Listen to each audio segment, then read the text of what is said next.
নমস্কার বন্ধুরা, সন্ধ্যাবেলায় হোক বা বিকেলবেলায় মাত্র 10 মিনিটে বানিয়ে নিতে পারেন একদম মুচমুচে মুখরোচক এই চিড়ের স্ন্যাক্সটি। খেতে ভীষণ টেস্টি হয়।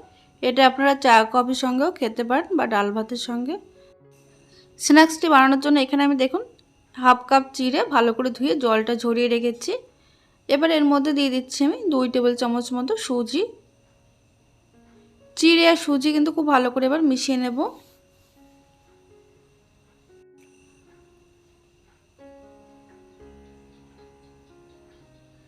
দেখুন এইভাবে ঠেসে ঠেসে কিন্তু চিড়ে সুজিটা খুব ভালো করে মিশিয়ে নিচ্ছি।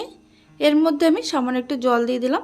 বেশ শুকনো শুকনো মনে হচ্ছে, তার জন্য একটু জলটা দিয়ে আরেকটু নরম করে নিতে হবে। এবার এর মধ্যে দিয়ে দেবো কিছু সবজি। তার জন্য এখানে দিয়ে দিচ্ছি এখানে অর্ধেকটা পেঁয়াজ কুচি, কাঁচা লঙ্কা কুচি, তারপরে দিয়ে দেবো গ্রেট করা গাজর 1 টেবিল চামচ মতো, দিয়ে দেবো এখানে একটা গ্রেট করা আলু ছোট সাইজের। আলুটা কিন্তু ভালো করে ধুয়ে তারপরে জলটা ঝরিয়ে নিতে হবে। তারপরে দিয়ে দিচ্ছি বেশ খানিকটা ধনেপাতা কুচি। এর মধ্যে আমি দিয়ে দেব স্বাদ মতো নুন, দিয়ে দেব সামান্য পরিমাণে হলুদ কালারের জন্য, তারপরে দিয়ে দিচ্ছি সামান্য চিলি ফ্লেক্স।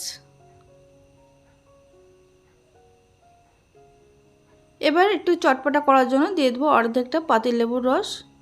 এখানে আপনারা পাতিলেবুর রসের পরিবর্তে কিন্তু আমচুর পাউডার হোক বা চাট মশলাও দিতে পারেন। এবার হাত দিয়ে সমস্ত উপকরণ কিন্তু খুব ভালো করে মিশিয়ে নিতে হবে।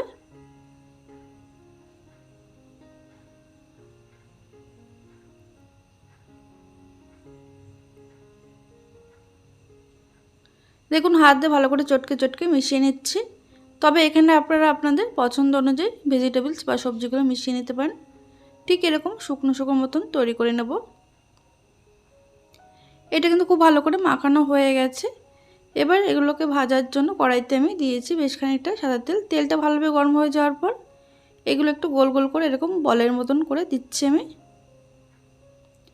তেলটা ভালোভাবে গরম করে গ্যাসের আঁচ কিন্তু লো টু মিডিয়ামে রাখতে হবে।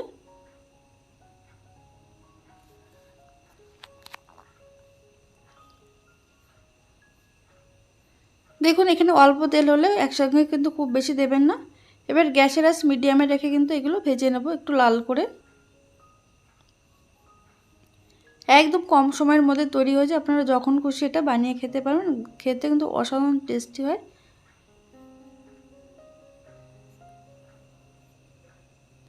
দেখুন এইভাবে দুপাশটা কিন্তু একটু লালচে করে ভেজে নিতে হবে। তবে একটু সময় নিয়ে ভাজলে কিন্তু বেশ মুচমুচে হবে। দুপাশটা খুব সুন্দর ভাজা হয়ে গেছে। এবার এগুলো আমি কিন্তু তেল থেকে তুলে নেব। তেল থেকে তোলার আগে কিন্তু গ্যাসের আঁচটা কিন্তু বাড়িয়ে দেবেন, এতে করে তেলটা কিন্তু খুব একটা এই পকোড়ার সঙ্গে মানে টানবে না, তেলটা কিন্তু ছেড়ে দেবে।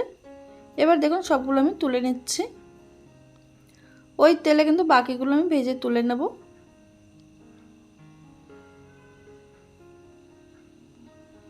দেখুন বাকিগুলো কিন্তু একইভাবে ভেজে নিয়েছি আমি।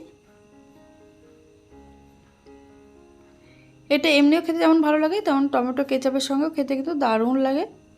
এখানে আমার সবগুলো ভাজা হয়ে গেছে। তাহলে বন্ধুরা আজকের এই রেসিপি যদি ভালো লেগে থাকে আলু সুজির এই পকোড়াটা কমেন্টের মাধ্যমে জানাতে ভুলবেন না। আর আপনারা অবশ্যই এইভাবে বাড়িতে বানিয়ে খেয়ে দেখবেন, আশা করি সবার ভীষণ ভালো লাগবে। দেখুন ওপর থেকে আমি একটু সামান্য বিট নুন দিয়ে দিয়েছি। ওপরটা কিন্তু বেশ মুচমুচে আর ভেতরটা কিন্তু একটু সফট হয়েছে।